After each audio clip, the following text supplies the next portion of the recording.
Now, so to start with,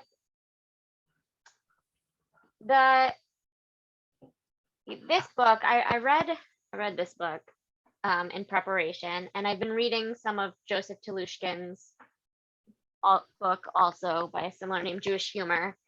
And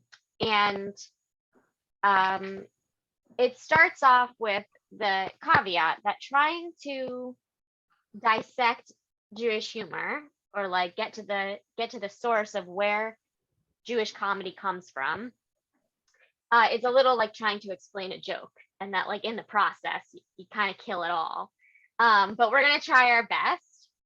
And so to start, I thought it would be, we're gonna do this sort of poll.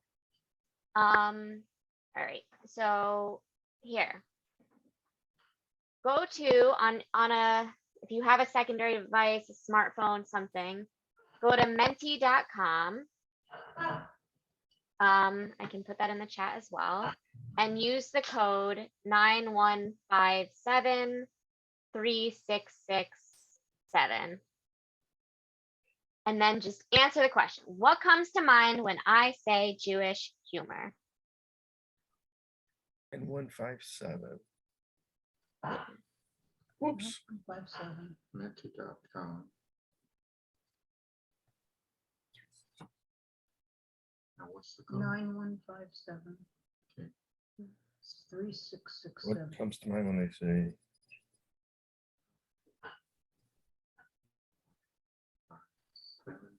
3667. 3667.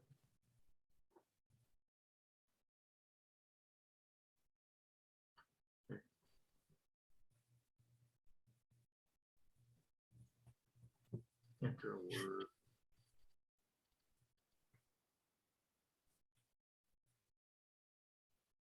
Enter a word.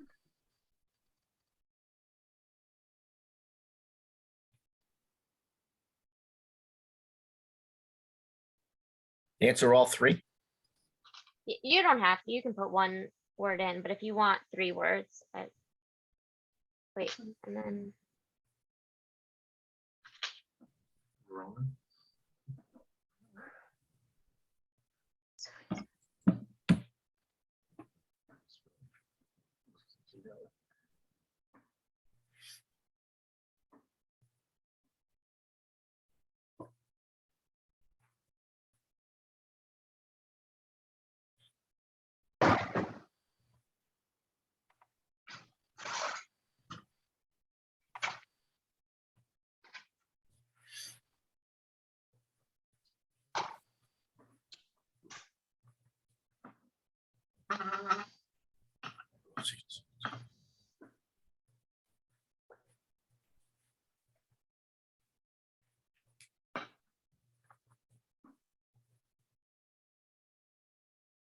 tragic comedy. That's a good one.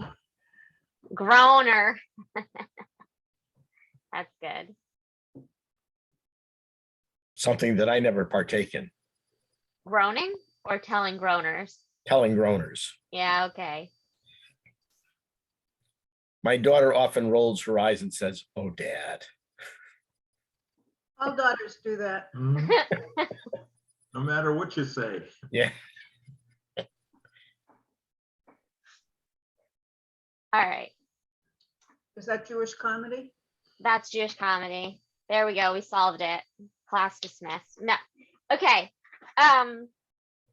I'm gonna leave it up, so in case anybody else is still working on it. But I also wanted, so I'm the one who put in Lenny Bruce, and no, it was 60, I think. Yeah. And this is when I think of Jewish comedy, and obviously Jewish humor goes back more than 60 years ago, but this is what I think of. Dig, I'm Jewish. Count Basie's Jewish. Ray Charles is Jewish. Eddie Cantor's Goyish. B'nai B'rith is Goyish. Hadassah, Jewish. If you live in New York or any other big city, you're Jewish. Doesn't matter if you're a Catholic. If you live in New York, you're Jewish. If you live in Butte, Montana, you're going to be Goyish even if you're Jewish. Kool-Aid is Goyish. Evaporated milk is Goyish even if the Jews invented it. Chocolate is boyish, fudge is boyish, fruit salad is Jewish, lime jello is boyish, lime soda is very boyish. All Drake's cakes are goyish. Pumpernickel is Jewish, and as you know, white bread is very goyish. Instant potatoes, goyish. Black cherries, very Jewish. Macaroons are very Jewish. I disagree No. about chocolate. What? I disagree about chocolate. Otherwise, it's right on. Okay. This is his word. I just want to give that caveat. Negroes are all Jews. Italians are all Jews. Irishmen who have rejected their religion are Jews. Mouths are very Jewish, and bosoms. Baton twirling is very Goyish. Celebrate is a Goyish word. Observe is a Jewish word. Mr. and Mrs. Walsh are celebrating Christmas with Major Thomas Moreland, while Mr. and Mrs. Bromberg observed Hanukkah with Goldie and Arthur Schindler from Kayamesha, New York. So that's his, that was one of his most famous bits. And this book then talks about how that became sort of a template for Jewish humor going forward. This sort of observational humor of the difference between Jewish and non-Jewish cultural touchstones. And that Jewish comedy is almost indefinable in that way, that like all of these things, like what makes them Jewish or Goyish, like that's not a real thing, but it's about the feeling that it evokes. And so much of Jewish comedy is based on this sort of ineffable feeling of that something is Jewish. Now, I wanted to sort of approach this class like today we'll take a sort of big picture overview of Jewish comedy, where Jewish humor comes from, what defines it, that sort of thing. And then over the next 4 weeks, dive into either 4 time periods or 4 categories. So the 4 categories, or I can think of 3 actually, but I'm sure we could come up with a 4th one. The 3 categories of Jewish humor are overly bookish, very intellectually based humor, overly vulgar, very body-based humor, and jokes about anti-Semitism. Those are the 3 types of Jewish jokes that Jeremy Dauber identifies. And they fit into historical categories that aren't necessarily linear, but more or less, every era has its popular styles. So the further back you go, the more the comedy tended to be very bookish. And then around sort of Enlightenment and access to information for lower class folks, then like the body humor gets popular. It's more disseminated. It's probably like it was probably always popular, it just wasn't written down. But they have that. And then jokes about anti-Semitism are a more modern thing, although like I said, these aren't necessarily discrete categories, and he shows how jokes about anti-Semitism, have their roots in some of the biblical like wry comments. They're not jokes per se, but things that we see in the Bible or Talmud of jokes or of Jews sort of like poking fun at their own chosenness as they are being destroyed by the Babylonians and the Romans and the whoever. But anti-Semitism as a term obviously didn't exist in the biblical time. It was a different world entirely. So so it's not all so cut and dry. But that's sort of the overview. And we can also just like tell a lot of jokes. I liked Debbie's that she shared in the e-kibitz for today, that a Jewish grandfather is at the beach with his grandson, and a wave comes and drags the boy out into the sea in the undercurrent, and he prays, God, please bring my grandson back to me unharmed. And another big wave comes and spits the boy out on the beach. And then the grandfather says, what? He had a hat. And it's an old joke. I heard the joke before. What struck me as interesting, and this is also something we can dissect a little bit more somewhere in these 5 weeks, is that I always heard that joke as a Jewish grandmother. And so, like, jokes about Jewish mothers, Jewish American princesses, Jewish women are a genre unto themselves. A lot of them are steeped in misogyny, but some of them are also, like any stereotype, it always comes from somebody real, and there are ways in which Jewish comedians have reclaimed them or restructured them, and in other ways in which the whole genre needs to be put to bed. Jeremy Dauber, again, my main source so far, is he talks about how part of that, again, if we trace this through the history, it's in part because women were not the authors of Jewish jokes historically, right? Like they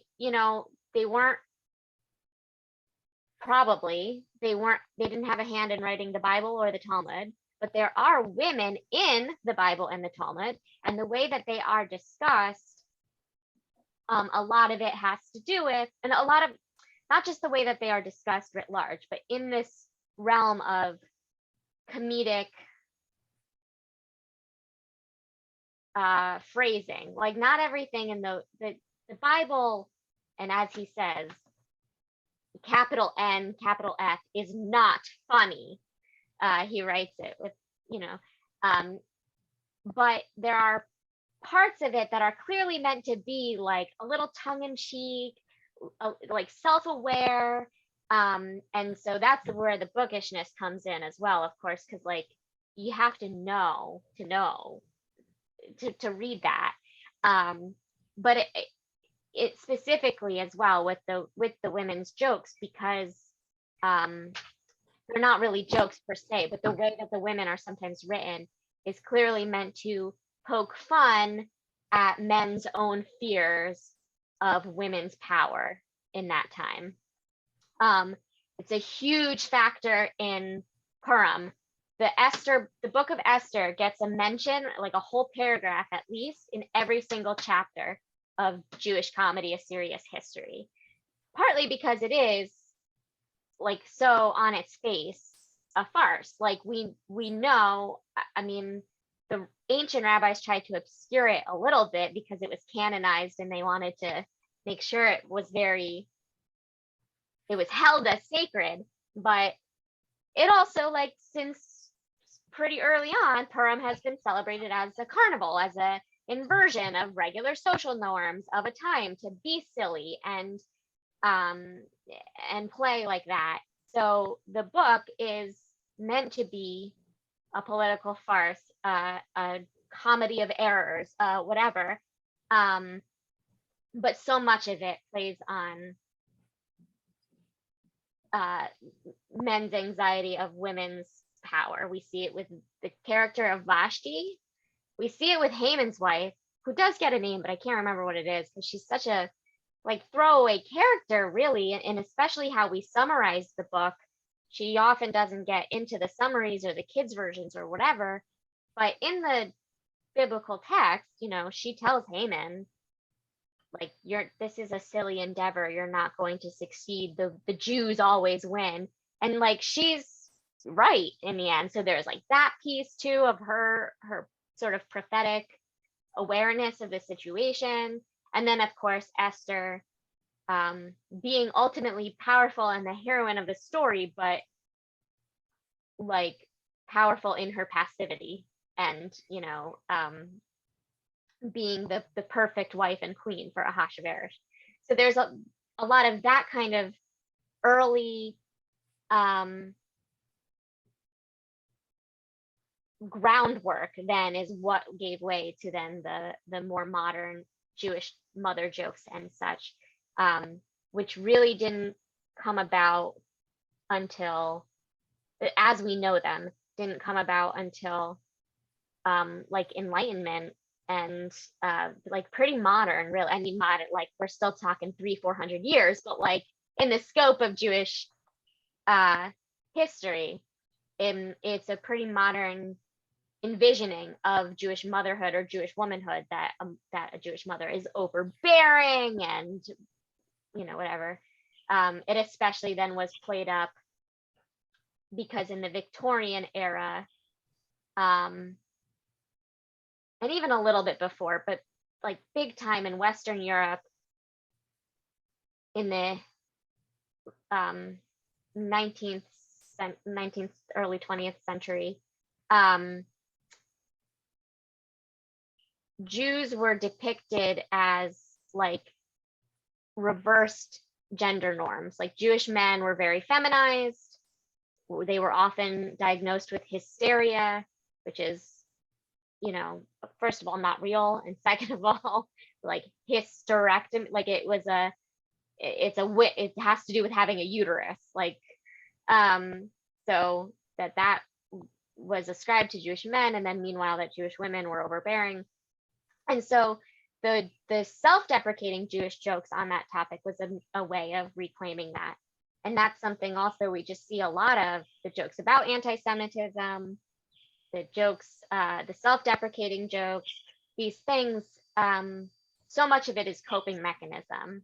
And as Mel Brooks said, if they're laughing, they can't bludgeon you to death. So, there was that. Is something wrong? Okay. Debbie says that Jack Benny was her idea of good Jewish jokes. I think he was a good comedian and happened to be Jewish, but I never thought of him as telling Jewish jokes. Well, I mean, that's sort of the question though, right? Like what makes a Jewish joke Jewish? Or what makes Jack Benny? Buddy Hackett was more of a Jewish comedian, I think, than. Who was the third comedian on Grace and Allen? I mean, on Burns and Allen. The third comedian? Was that Jack Benny? Jack? No, he wasn't on the show. He had his own show. Hold on. Burns and Allen. There was a straight guy who was the butt of jokes. There was Harry Von Zell. No. Fred Clark. He was the butt of the jokes. And then there was the neighbors. I don't know. One of the tapes we had when I was a kid, there's a character who I don't know. He tells his boss that he's a nice married man, even though he's a scoundrel, and Gracie has to pretend to be his wife, and that George is the neighbor who's a ladies' man instead. I'm trying to remember what comedian that was. It wasn't their straight-laced neighbor. Anyway, not important. I thought that might have been Jack Benny, but oh, Debbie, we can't hear you. That thing's happening again. Can you hear me? Yeah, I can hear you, Ellen. Do you know who I'm talking about? Debbie looks like she has the answer, but I can't tell what she's saying. Oh, no. I think that you have to be able to really identify with the humor, either empathetically or, for instance, you said lime jello. Well, if you grow up in a Jewish household where lime jello is featured, that may become Jewish to you. I'll give you an example of what I mean. We have an Italian friend, and we were discussing jokes one night, and my husband told this joke of why do Jewish men die first? And the punchline is because they want to. And our friend looked at him, with this querulous face and without missing a beat. My husband said, well, why do Italian men die first? And he said, because they want to. And my friend burst out laughing. And I think it's that realization that you can identify with the subject that brings in this a sense of communal enjoyment. So that to me is an element of Jewish humor, where it's something that there's comfort in knowing that you're sharing something with someone else that is something that is communal. Right. And I think that we have, because even as diverse as Jews and Judaism can be, there are so many common threads, and the jokes about anti-Semitism being one of them is that every Jewish community has some experience with anti-Semitism historically or lived. And so we have that common ground to start with. I also see that both Debbies have something to say, but your story reminded me too. We grew up in my parents do, I guess, grew up in a very Italian area as Jews. And we always said, and Jeremy, I thought we made this up. I thought this was an inside family joke as Jews in an Italian area, but Jeremy Dauber tells the same joke. The main difference between a Jewish grandmother and an Italian grandmother is that a Jewish grandmother says, eat or I'll kill myself. And an Italian grandmother says, eat or I'll kill you. Which way the guilt faces is the main distinction. But it's all guilt, and it's all food, and it's all overbearing mothers. Debbie, you looked like you were going to respond to something Ellen said as well. Yeah, the other side of the coin of the communal that Ellen was talking about, the joke that I put into the e-kibbutz was, to give credit where credit is due, was from Rabbi's Resources, and it was one of 10 jokes that the Forward published. Oh yeah. Mm-hmm. So when I was going through those jokes, and I was planning on pulling one out of context, so to speak, and put it into the kibbutz, I looked at one that I thought was really funny, but it kind of was making fun of Hasidim. And I looked at another one, and it was kind of funny, but it was making fun of Jewish grandmothers. And I looked at another. So they're all making fun of somebody. And this one that I picked with the grandfather and God was only making fun of God, maybe, or the ocean or something. So that was the safest one that I could pick out of context. But so that's part of it, is in the community, but finding a part of the community to kind of, right. Yeah. There so I appreciate that there's this sensitivity of not wanting to make fun of others. A lot of those jokes came from within their own, right. Like I said, a lot of the Jewish women jokes came from men, but they came from men who had overbearing mothers.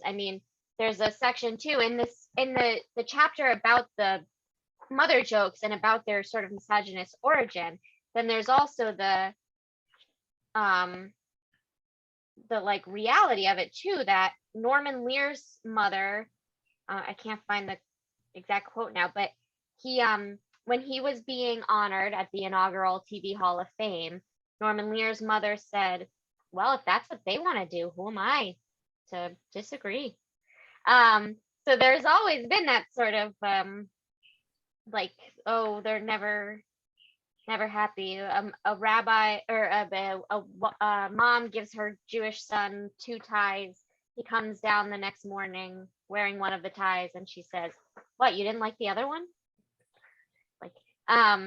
So there's,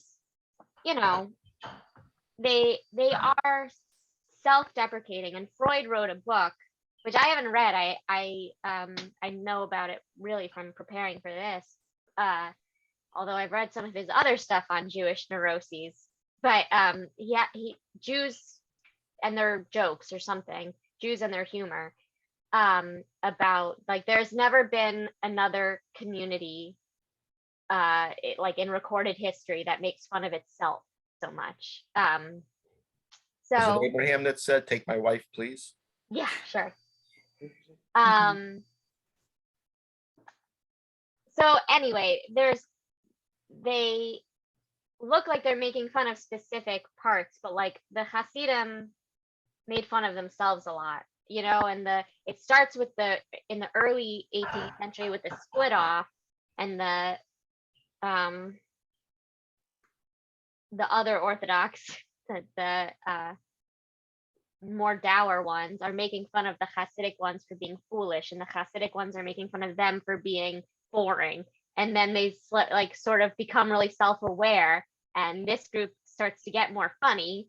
So then it starts with them making fun of the Hasidic, but in doing so, now they're enjoying humor. So they start making fun of themselves as well for being historically boring. And the Hasidic start realizing like sometimes the Hasidic foolishness, or like the focus on joy, becomes foolishness, and they make fun of themselves, and it all just kind of snowballs out. So it's funny. Debbie put in the chat as well that Jews created superheroes in comics, which is true. A huge number of comic books and superheroes that we know today are created by Jews. And some of what they said is funny. Although, to be honest, I never found comics. I know they're called comics, but I never found them that comical. They deal with really serious. I mean, you can see the Jewish thread in them. It's like, and especially that like Soup. the what? Oh, no, I'm sorry. I thought I was muted. Oh, okay. They deal with the that mid-century assimilationist fears and like needing to save the world, and Captain America like propping up democracy in a time of Nazis. Like you can really see the Jewish ethos in them, but I don't know, they don't make me laugh. Maybe I just don't get it because I didn't live through that period. No, the format is comics, but the subject matter is not comic. Yeah. Usually, yes. Grace Morton was a regular on Burns and Allen. I don't remember her either. I didn't either. That's before my time, but she was on all of the 291 episodes over the 8 seasons between 50 and 58. Was she the next door neighbor? She must have been. Must have been. And Oh, Eddie Cantor is the other one I was thinking of. Sorry. It was I Eddie didn't see- Cantor. Morton. I'm not familiar with Grace Morton. No, it's a different subject. Oh, I'm sorry. What? What's a different subject? Oh, Eddie Cantor is not on Gracie Allen.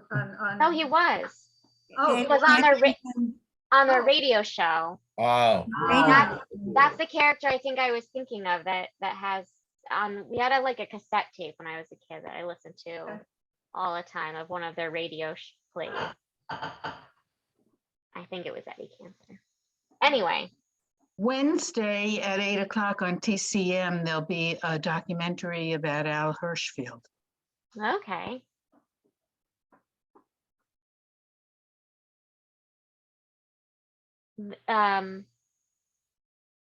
There's so many Jewish comedians. It's sort of hard to know where to start with all of this. Not Alan Sherman. Steve Allen. Steve Allen is a historian and sociologist, and he calls American comedy a Jewish cottage industry.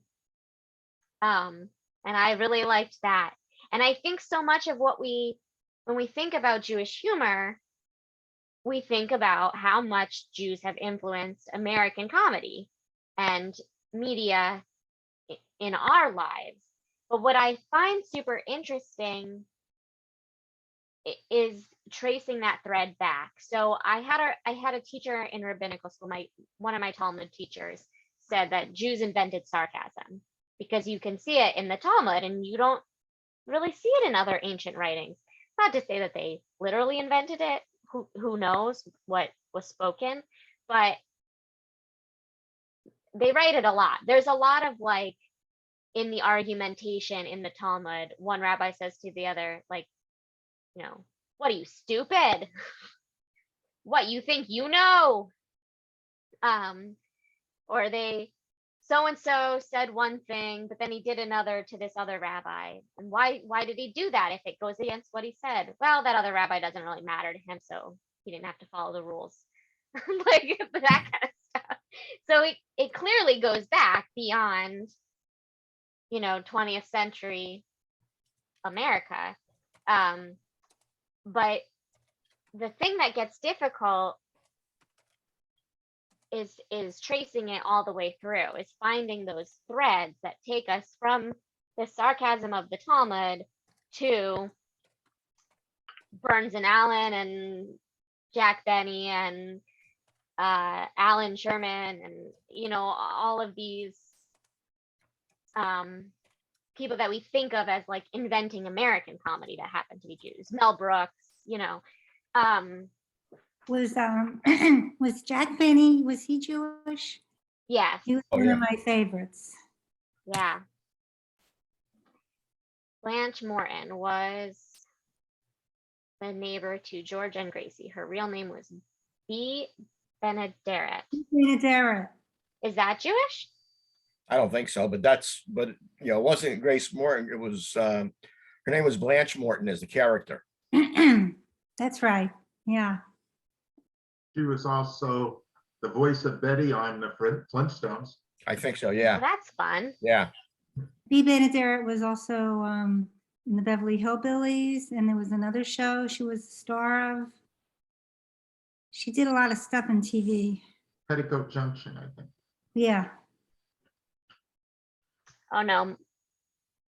Oh yeah. Okay. Her mother was an Irish American and her father was a Turkish Sephardic Jew. Oh, I didn't know that. She was raised Catholic. Alan King said, Jesus saves Moses in vests. That's good. That's a good one. I don't know Alan King. His name didn't really come up in. He was a stand-up in basically in this maybe late 50s and in the 60s. He was a stand-up comic. Didn't he? He did act in some movies, and usually he wasn't a comedic role. It was usually a heavy role when he was in a movie. I think he used to be on Ed Sullivan, shows like that. A lot. Okay. A Yeah. lot. Yeah.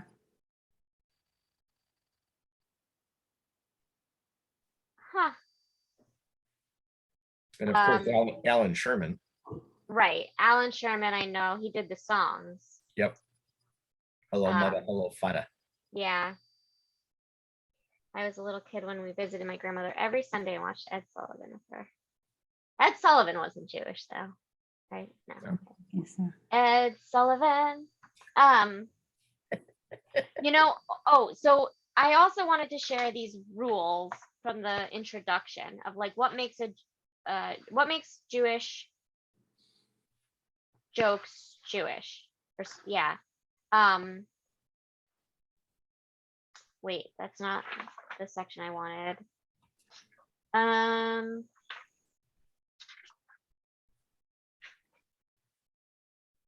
Somewhere it says, oh, there we go. Here are the 2 conditions for dissecting Jewish humor. The first is that Jewish humor has to be produced by Jews. Now that's sort of tricky because how one defines their Jewishness can vary person to person. Like, is B. Benaderet a Jewish comedian? Her father was Jewish. That might have been part of her cultural touchstones and that kind of comedy, but she was raised Catholic, so I don't know. But he says very clearly, anyone who is outside of somehow the identification of Jewish, even if it is someone who is commonly mistaken for Jews, they can't make Jewish jokes. And he says, Charlie Chaplin looking at you. And then I feel like that could be its own category of how we identify what humor is Jewish and what isn't, is looking at comedians that are often mistaken for Jews because of their style of humor. So Charlie Chaplin, to be honest, it's so far before my time that like I have no context for that. I have no idea if his style would have like why he's named here. But Nathan Lane comes to mind. Nathan Lane and Robin Williams both. I think they play a Jewish couple in The Birdcage. I think they both are supposed to be Jewish characters. But neither of them are Jewish actors. And like, but they have that certain style of humor. Nathan Lane more so. Robin Williams is a little too chaotic to be Jewish humor, but he was hairy, and so there's also that he had a sort of Jewish physicality to him that I like people sometimes mistake him for being Jewish. Yeah, I don't know. And the Ed Sullivan thing that made me think of it because I've been listening to Bye Bye Birdie. So Dick Van Dyke is another one that I think could be mistaken. Yeah. Charlie Chaplin's usually his character. I mean, he's before my time too, but I've watched many of his movies, and his character was always sad. I mean, funny things happen to him, but his character is always sad, which is what makes what happened to him funnier, I suppose. And right. I think that's what makes it Jewish humor. Right. Or so, Jewish style humor. Jewish style. Yeah. I mean, that's sort of what A Serious Man is about, right? It's about like what, like that man isn't funny. He's morose, but the like wacky things going on around him is what makes it a funny movie, a Cohen brothers comedy, tragic comedy. So that's certainly a genre also. Do you think Charlie Chaplin like knew, was he playing off of a Jewish trope? Like he had a you know what I'm reputation asking? of being anti-Semitic, I think. So I don't Oh, know. I think I could be wrong, but I think Right. so. okay. Well then let's take him off the table. I don't know. Are there other? I mean, to Ellen's point, I keep almost calling you Happy because that's what your your name says on the box. But to Ellen's point before about like it's about identifying with the joke and how sometimes that can be flexible. Like the same joke works for an Italian and a Jew. You just have to substitute in the right word to make the Jew or the Italian laugh. Like Nathan Lane having that very, New Jersey, New York area accent and style of talking, and he playing Max Bialystock in the remake of The Producers. Like he clearly was Jewish adjacent enough to play those characters, to have that identification, to feel the empathy, to get the humor, to deliver it in a good Jewish style. But like what makes him, I mean, other than the fact that he's just by fact he's not Jewish, like what makes his comedy different than Mel Brooks? One often hears that New York humor does not play well west of the Hudson. Oh, interesting. If you lived in, you have to go probably a little further than New Jersey, but if you were a North Dakotan, you wouldn't get a lot of the jokes that New York humor has in. And I guess I can see that. Some movies falling on not being as popular as they thought they would be because they only played in New York. They only reached audiences in New York, not other places. So I guess that's another thing that Ellen was talking, that fits that description of it. You need a base for it. Right.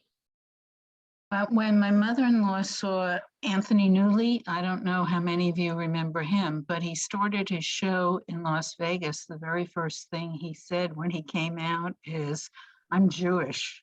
And, there was the tittering in the audience, but he said, "I just wanted to tell you in case you were going to be talking about it." And I thought that was interesting for him to have started out, because I never thought of him as particularly Jewish. And I had a friend who was actually the head of his fan club, and she was very close with him. And he, in his private life, actually did observe some, I won't say he was an observant Jew, but he definitely did identify in his private life. So I think there's also a distinction between public and private sometimes. Yeah. I agree with that. And I think that it goes both ways, actually. So, that's someone who is maybe more Jewish in his private life than in his jokes. And I also think that there are Jews who play up, their Jewishness for laughs, and then aren't observant at home, or aren't religious in any way. And sometimes I think, to some extent, and Jeremy Dauber talks about this, and it sort of dovetails to Debbie's comment as well, that the producers feels anti-Semitic, that sometimes it's a defense mechanism. I've been the subject of anti-Semitism. I had to deal with this, even though I don't feel strongly identified with Judaism as a religion. Where does that leave me? And so then the jokes kind of fling back the other way. I don't see the producers as being anti-Semitic, because I think when Mel Brooks wrote it, it was a farce. It was poking fun at anti-Semitism and people like Hitler, Yes. Springtime in Germany for Hitler. It was making fun of him. I agree, and I think, and that was his intent, but I could see why the thing, and Jeremy Dauber talks a lot about this, with not just with the producers, but with Mel Brooks as a whole, is that parody requires good parody or good satire, which sometimes the line between parody and satire is very thin. They require a very intimate knowledge of the thing that you are making fun of. Brooks had that. So his comedy is very good for people who get it.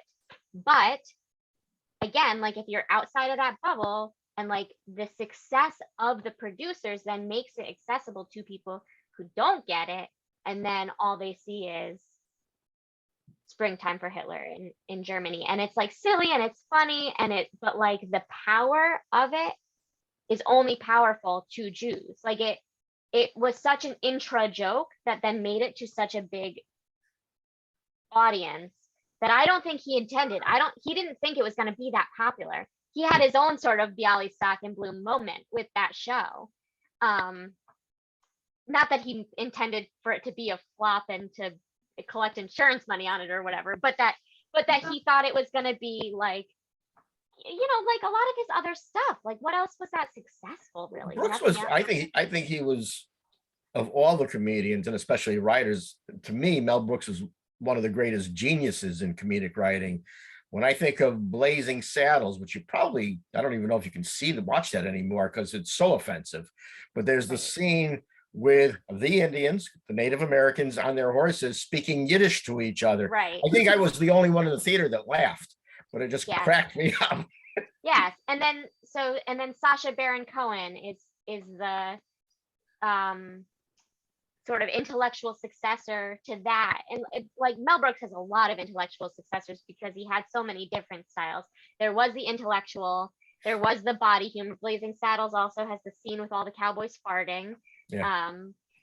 there was the, so there was the vulgarity, there was the intellectual, there was the wordplay, there was the jokes about anti-Semitism, there was, he had so much. So different pieces of that have been absorbed by different comedians, and very few have been able to pull off so many of those strategies together the way he did. But Sasha Baron Cohen, for example, like we have the same conversation about Borat as we do about the producers. Like Borat, the character of Borat, when he's speaking Kazakh, he's speaking Hebrew. And like Cohen himself is very good at drawing out other people's anti-Semitism in a way that's like can be cathartic to laugh at as a Jew. But it also means flinging out like anti-Semitic stereotypes. And so people who are outside that bubble that don't like get the joke, they're essentially just laughing at anti-Semitism. Like they're laughing at Jews, not, you know what I mean? So it's tricky. And I liked his TV show more so than Borat. I liked the Saving America or whatever, which could only get one season because so much of it relied on him like tricking people into like being their worst selves in front of him. And like once the show came out and people knew who he was, they weren't going to fall for that again. So, but I enjoy it, but it also is like deeply frightening, because if you're not like on the in of it, it means you only are watching it because you think, you know what I mean? There's like that double layer of it.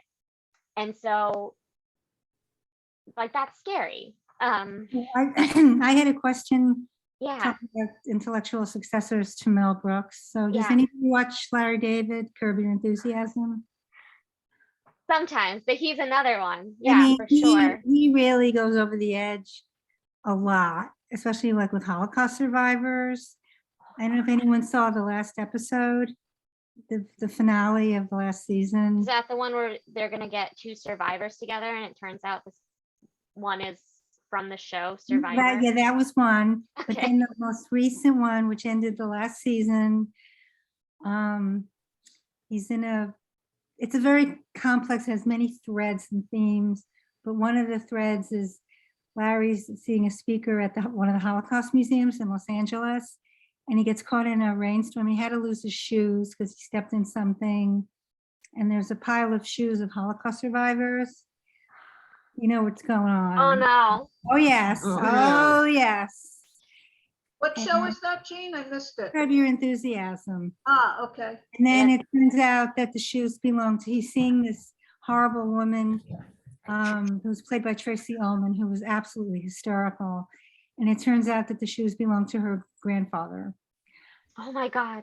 I mean, but that's a very Larry David. But I don't know anybody, even Mel Brooks, that it goes over the edge as much as Larry David. Yeah.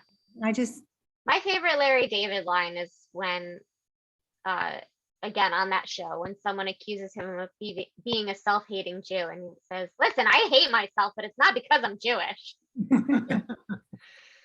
What do you think of Jackie Mason discussing within his act that he's often criticized for being too Jewish? He usually mentions that in his act. Not anymore. Well, I mean, what does that mean, right? Being too Jewish. Well, he had the thick Yiddish accent. I think he was a rabbi at one time, and and it just, I don't know, stereotypical Jew. Well, another, I watched all 6 seasons of The Nanny recently. I was gonna say that too, speaking of being too Jewish.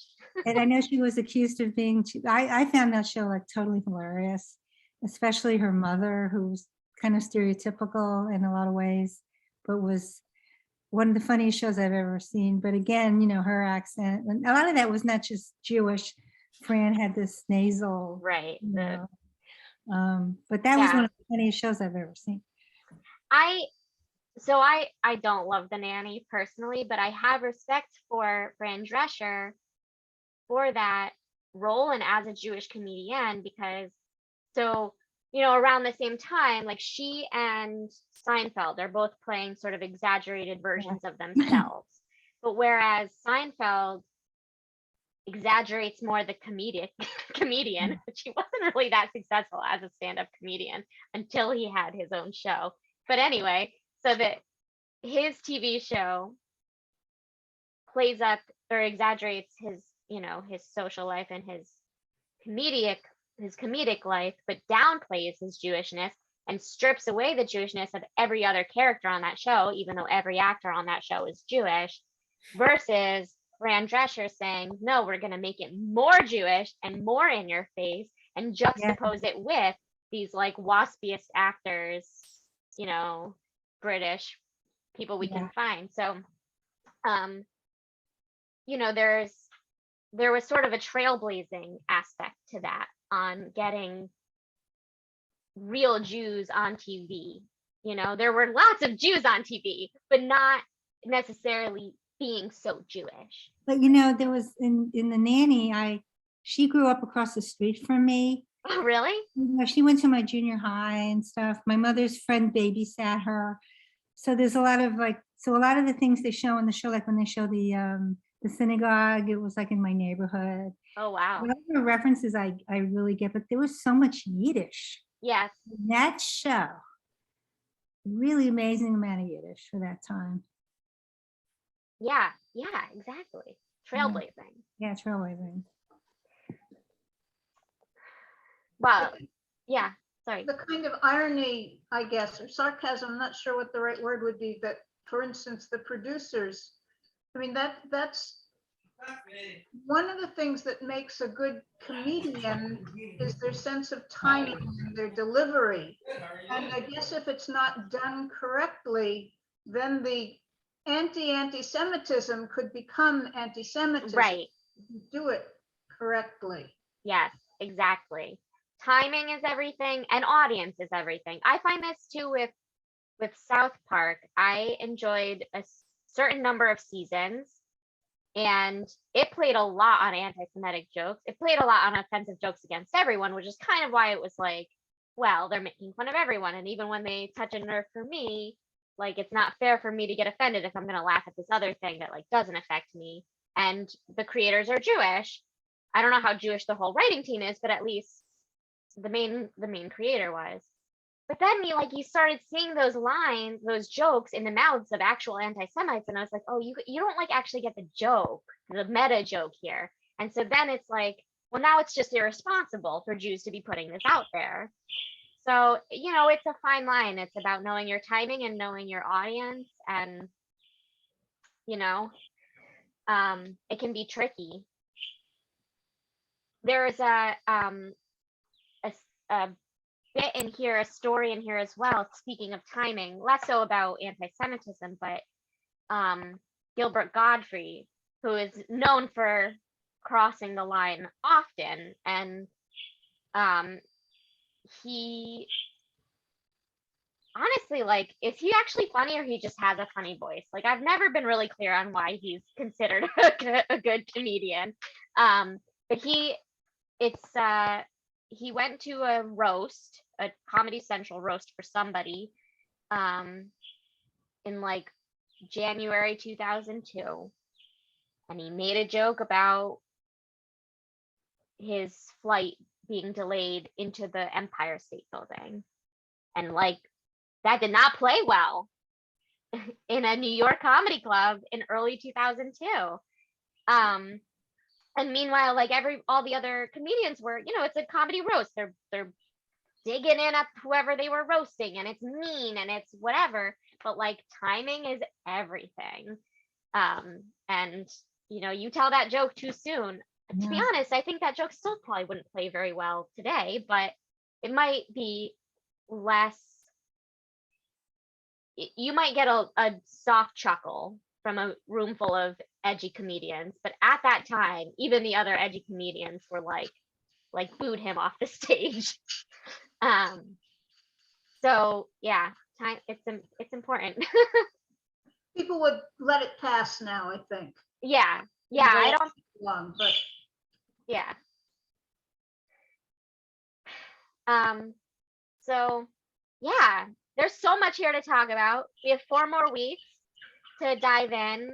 Do you have let me just ask, like, would you rather sort of go in a chronological order or by genre for next week if we're going to dig into a more specific subset? I think chronological would be fun. Okay, good. So next week we'll talk about bookish humor of the Bible and Talmud. All right. Oh, Before we go, Yes. there's a book review in today's Washington Post for a book called Entertaining Race, which I didn't write down the name of the author, but it's about how African Americans have had to be entertaining from the time that they got here. And it's an interesting juxtaposition with what you're talking. It's not all humor that he's talking about, but it had a lot of interesting things to say along with what we're discussing. So thank you. Yes, that's good to know.